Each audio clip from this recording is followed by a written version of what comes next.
Good afternoon, everyone. Good afternoon, Professor Blank and my fellow colleagues. I hope you all are having a good weekend and everybody's enjoying themselves. Professor Blash, I hope your family is doing great. My audience, thank you so much for being here with me. Today I'll be talking about the importance of parents participating in sex education. The main goal is to inform our audience. The main goal is for me to inform my audience that children are sexually educated, that children who are sexually educated are less prone to be sexually molested in this present age. The thesis statement is that parents should understand that it is neither the responsibility of the school or the church to give their children their basic sex education. It is the primary responsibility of parents to sexually educate their children.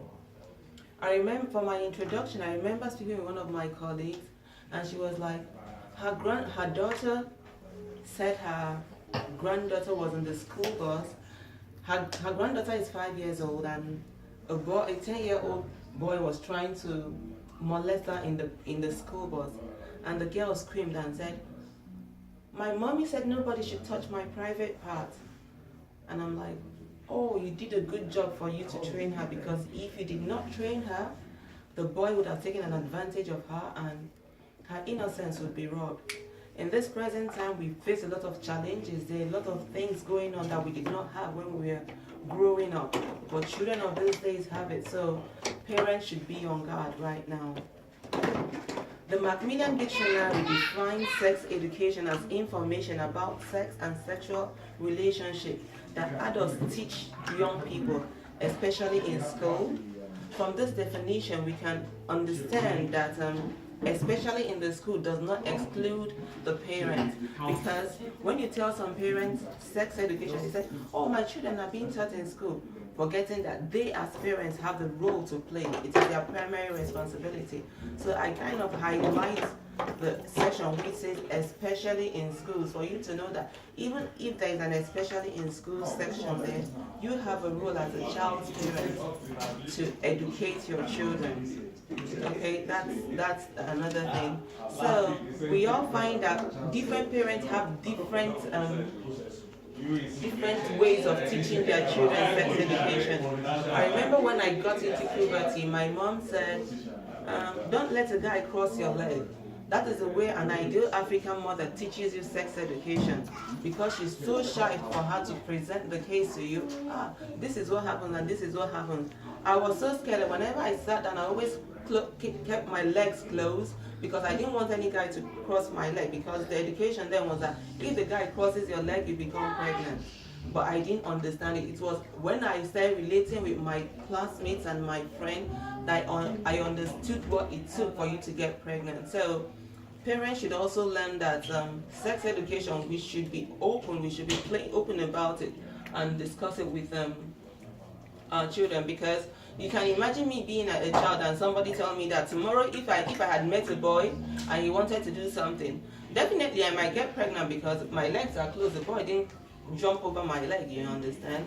So that is the thing. Then secondly, sex education is very, very important because it builds a bond between parents. Because when you start talking to your child early about consequences, this is what happens when this happens, and you start early, you form a bond with your child that even tomorrow when the child is giving an advice outside, he can know what to say. Because why? Mommy or daddy built a relationship. The child is not scared, the child is not shy to discuss things with the parents. It makes the child open. It makes the child open. So sex education is very, very important. And to consider in this present age, we have so much internet. We have internet on our phone, we have internet on our iPad and everything. We even have access to internet in school. So what happens if somebody brings the internet in school and shows your children what your children should not know? What your children should not know. You'll be crying, because by then the harm would have been done. So what we are really preventing right now is like you teach your children that even if they have access to those things, that they should be able to like guide themselves, because tomorrow is a long day. Because we actually right now we have a lot of, anyway, I think it's reducing because teenage pregnancy is a little bit on the reduce because some parents are really doing their jobs. So, but I think that for us to overcome that, we should teach our children the more. So for us to do that, I think one thing we should do is, parents, you don't expect the school to play your responsibility, because if anything happens to the child, it is your responsibility. The child comes home and not to the teacher.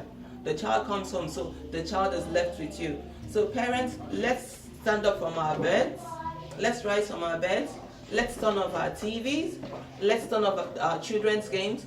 Let's let the phone ring a little bit and create a bond with our children. Speak with our children, bond with our children, because they are our futures. They are our futures.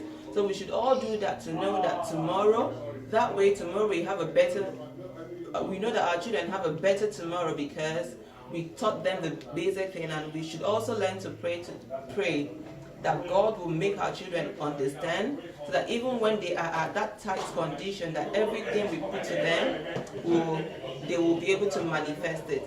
Please, everybody, have a very good week. We are rounding down, and I hope we all have a pleasant week. Thank you so very much. Thank you.